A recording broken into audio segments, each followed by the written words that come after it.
Praise the lord. హల్లెలూయా. దేవుడి నామానికి స్తోత్రాలు. మీ అందరికీ నా వందనాలు తెలియజేస్తున్నాను. ఈ దినం కొరకు పరిశుద్ధాత్మ దేవుడు సిద్ధపరిచినటువంటి మాటలు. ప్రియ సహోదరి సహోదరుడా, ఈ దినం అయితే పరిశుద్ధాత్మ దేవుడు మీరు ఎంత లోతైనటువంటి విశ్వాసంలో మీరు ఉన్నారని చెప్పి పరిశుద్ధాత్మ దేవుడు మిమ్మల్ని అడుగుతున్నారు. ఎట్టి సిచ్యువేషన్ నీ లైఫ్లో వచ్చినా కానీ, నీ యొక్క ఫెయిత్ని కదిలించేటువంటి సిచ్యువేషన్ వచ్చినా, నీకు ఫేవర్గా లేనటువంటి సిచ్యువేషన్ వచ్చినా కానీ, నీ యొక్క విశ్వాసం అనేది కదల్చబడకుండా ఉంటుందా, లేకపోతే సిచ్యువేషన్ తగినట్టు నీ యొక్క ఫెయిత్ని నీవు అప్స్ అండ్ డౌన్స్ చేసుకుంటున్నావా అని చెప్పి పరిశుద్ధాత్మ దేవుడి దినం నీతో మాట్లాడుతున్నారు.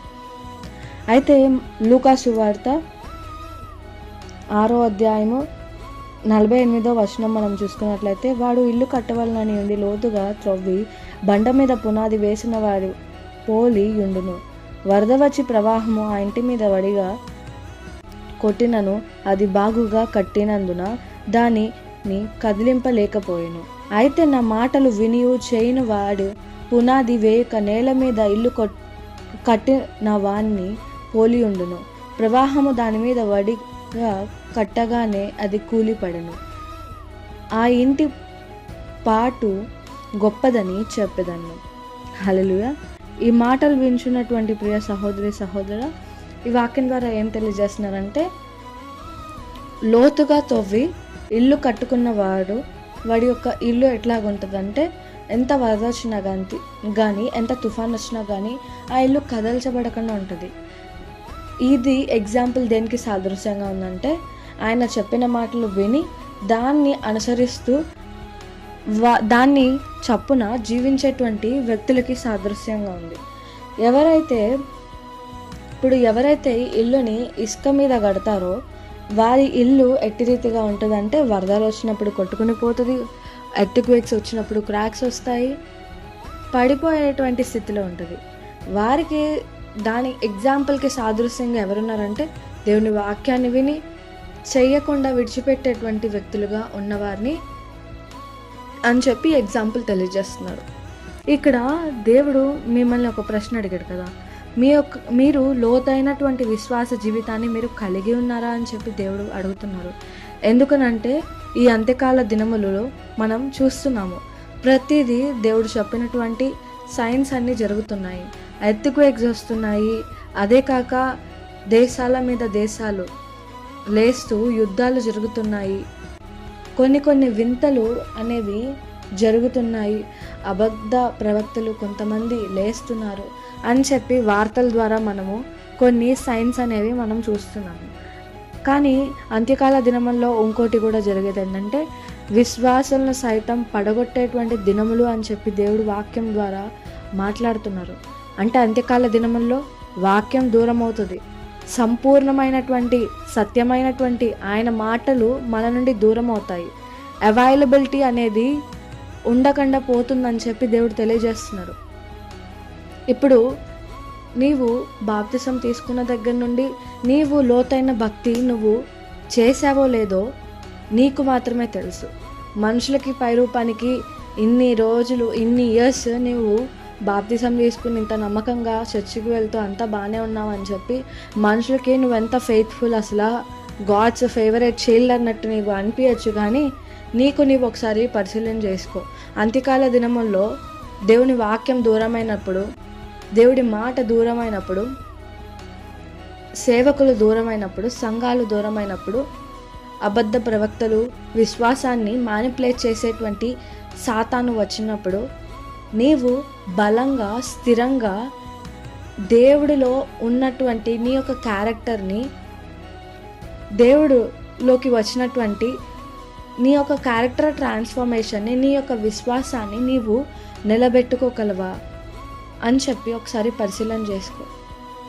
నీ యొక్క సిచ్యువేషన్స్ తగినట్టు నీ యొక్క ఫెయిత్ని, ఓకే నేను ఇక్కడ మాట్లాడకుండా ఉంటే బెటర్, దేవుడిని తెలీదు అని చెబితే బెటర్ అని చెప్పి పేతురు వలె నీవు కూడా వాళ్ళు చంపేస్తారేమో అని చెప్పి, నాకు యేసు ప్రభునే నాకు తెలీదు, ఆయన ఎవరో కూడా నాకు తెలియదు అని చెప్పి అబద్ధం చెప్పేటువంటి సిచ్యువేషన్ తగినట్టు అబద్ధం చెప్పేటువంటి వ్యక్తిగా నీవు ఉన్నావా? అయితే ఒకసారి సరి చేసుకో. పేతురు 3.5 సంవత్సరాలు ఆయనతో నమ్మకంగా తిరిగి ఆయన చేసేటువంటి కార్యాలను పక్కనే ఉండి చూసి దేవా, నేను నీతో పాటు నేను నీ కోసం చనిపోయడానికైనా చంపడానికైనా నేను సిద్ధమని చెప్పి ఆ యొక్క లాస్ట్ సప్పర్లో మాటలు పలికినటువంటి వాడుగా ఉన్నాడు. కానీ ఆ పేతురే దేవుడిని అప్పగించినటువంటి సమయంలో తను అబద్ధం చెప్పినటువంటి వ్యక్తిగా ఉన్నాడు. అప్పటి వరకు తన ఫెయిత్ ఎలా ఉంది? స్ట్రాంగ్గా ఉంది. అదే తన ప్రాణం మీదకి వచ్చేసరికి ఏమైపోయింది? తన ప్రాణాన్ని కాపాడుకోవడానికి దేవుడి మీద అబద్ధం అనేది చెప్పడం అనేది జరిగింది. కానీ దాని తర్వాత తను ఎంత రిగ్రెట్ ఫీల్ అయ్యాడో తనకి మాత్రమే తెలుసు. మరలా దేవుడు వచ్చి ఆదరణ ఇచ్చి మరలా ఓకే నేను క్షమిస్తున్నానని చెప్పి దేవుడి దగ్గర తీసుకుని మరలా ఆయన ఎంత గొప్పగా వాడుకున్నారో మనం చూస్తున్నాము. ఆ సమయం అనేది పేతురుకి చేతిలోనే ఉంది కాబట్టి తను పశ్చాత్తాపడ్డాడు, దేవుని కరుణ పొందుకున్నాడు, కృప పొందుకున్నాడు, దేవుడి చేత ఘనంగా వాడబడ్డాడు. ఆయన ప్రామిస్ చేసినప్పుడు ఆయన ప్రామిసెస్ని నెరవేరుస్తూనే ఉంటారు. ఎందుకనంటే ఆయన క్యారెక్టర్ అనేది చేంజ్ కాకుండా ఉంటుంది. నీ ఫెయిత్, నీ యొక్క విశ్వాసం అనేది అప్పుడప్పుడు పడిపోయే స్థితిలో ఉంటుంది, అప్పుడప్పుడు స్ట్రాంగ్గా అలా ఉంటుంది.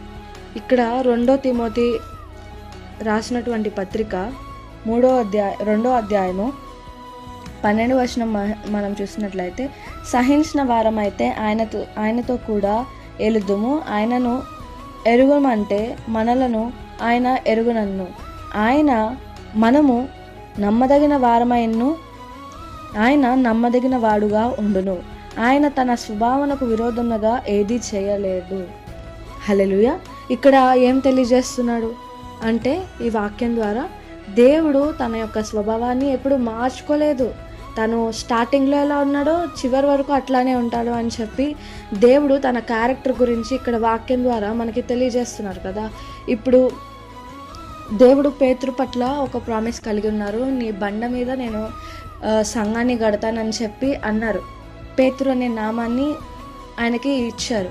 ఇచ్చిన తర్వాత ఆయనకి వ్యతిరేకంగా అబద్ధాలు చెప్పాడు, ఆయనకి ఇష్టం లేని క్రియలు చేశాడు. కానీ దేవుడు నమ్మదగిన దేవుడుగా ఉన్నాడు కాబట్టి ఆయన ప్రామిసెస్ అనేవి పేతురు పట్ల నెరవేర్చారు. ఆయన క్యారెక్టర్ అనేది ఎప్పుడు మారకుండా ఉంది. ఆయన ఫెయిత్ఫుల్నెస్ అనేది ఎప్పుడు మారినటువంటి సిచ్యువేషన్ ఉంది.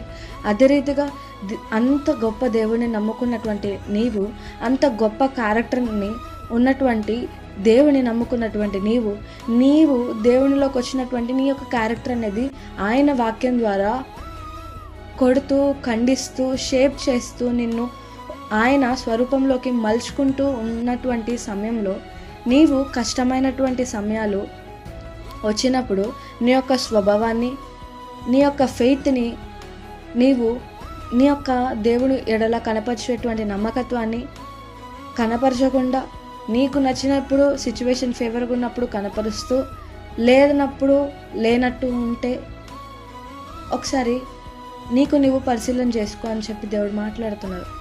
అంత్యకాల దినముల్లో మనం ఎట్టి రీతిగా ఉండాలంటే దేవుని క్యారెక్టర్ రూపంలో మనం ఉండాలని చెప్పి దేవుడు ఈ దినం మాట్లాడుతున్నారు. దేవుడు మారినటువంటి దేవుడు. స్టార్టింగ్లో ఎలా ఉన్నారో ఎండింగ్లో కూడా అట్లానే ఉంటారు. అటువంటి విశ్వాసము నీవు కూడా మొదటిలో ఎట్లాగా కలిగి ఉన్నావో చివరి వరకు అట్టి విశ్వాసాన్ని నీవు గట్టిగా పట్టుకుని ఉండేటువంటి వ్యక్తిగా ఉండాలి. దేవుని చెప్పినటువంటి ప్రతి ఒక్క మాటని నీవు విని దాన్ని ఆచరించి చేసేటువంటి వ్యక్తిగా ఉండాలి. అది మొదటిలో చేస్తూ చివరికి వచ్చేసరికి చాలా టఫ్గా ఉంది, నేను చేయలేకపోతున్నాను సిచ్యువేషన్ అని చెప్పి అనుకుని నువ్వు గివ్ అప్ ఇస్తే నీవు నిజంగా దేవుడి యొక్క బిడ్డగా పిలువబడవు. ఎందుకనంటే దేవుడు ఎంత స్ట్రాంగ్ క్యారెక్టర్ కలిగి ఉన్నారో నీవు కూడా అట్లానే కలిగి ఉండాలి. అందుకోసమే తెలియజేస్తున్నారు, నీ యొక్క విశ్వాసం ఎలా ఉండాలంటే బండ మీద కట్టినటువంటి ఇల్లుగా ఉండాలి అని చెప్పి దేవుడు ఈ దినం నీతో మాట్లాడుతున్నారు. అటువంటి స్ట్రాంగ్ క్యారెక్టర్, స్ట్రాంగ్ ఫెయిత్ నీవు చివరి వరకు నీవు కలిగి ఉండాలి అని చెప్పి దేవుడు ఈ దినం నీతో మాట్లాడుతున్నారు. ఆయన మారినటువంటి స్వభావం ఎట్టి రీతిగా ఉందో నీ యొక్క విశ్వాసము, నీ యొక్క స్వభావం కూడా ఆయన పట్ల కనపరిచేటువంటి విధానం కూడా ప్రతిదీ స్టార్టింగ్ టు ఎండ్ అలానే ఉండాలి అని చెప్పి దేవుడు మాట్లాడుతున్నారు. ఇప్పుడు చేతిలో నీకు సమయం ఉంది. సమయం ఉండగానే నీవు ఇప్పటిదాకా వాక్యాన్ని వింటూ చేయనటువంటి స్థితిలో ఉన్నావేమో. నీ ఇల్లుని ఇసుక మీద కట్టుకుంటూ నా ఇల్లు మంచిగా ఉందని చెప్పి భ్రమలో ఉంటున్నావేమో. నేను ఫెయిత్ఫుల్గానే ఉంటున్నాను కదా, కంప్లీట్గా చర్చ్కి వెళ్తున్నాను కదా, వాక్యం వింటున్నాను కదా అని చెప్పి అనుకుని భ్రమలో బ్రతుకుతున్నావేమో, కానీ అది నిజమైనటువంటి విశ్వాసం కాదు. ఎప్పుడైతే దేవుని వాక్యాన్ని విని దానికి నచ్చినట్టు నీవు నీ యొక్క జీవితాన్ని, నీ యొక్క క్యారెక్టర్ని మలుచుకుంటూ ఎప్పటికప్పుడు దావీదు అడిగినట్టు, దేవా నన్ను అంతరంగంగా ప్రతిదీ పరిశీలించు, నా ఆలోచనని పరిశీలించు, నా హృదయాన్ని పరిశీలించు అని చెప్పి దావీదు రీతిగా పరిశీలించయ్యా, నాకు తెలియజేయ నా యొక్క లోటుపాట్లని, నాలో నీకు ఇష్టం లేనిది ఏది ఉండడానికి వీల్లేదయ్యా అని చెప్పి దావీదు ఎట్టి రీతిగా అడిగాడు.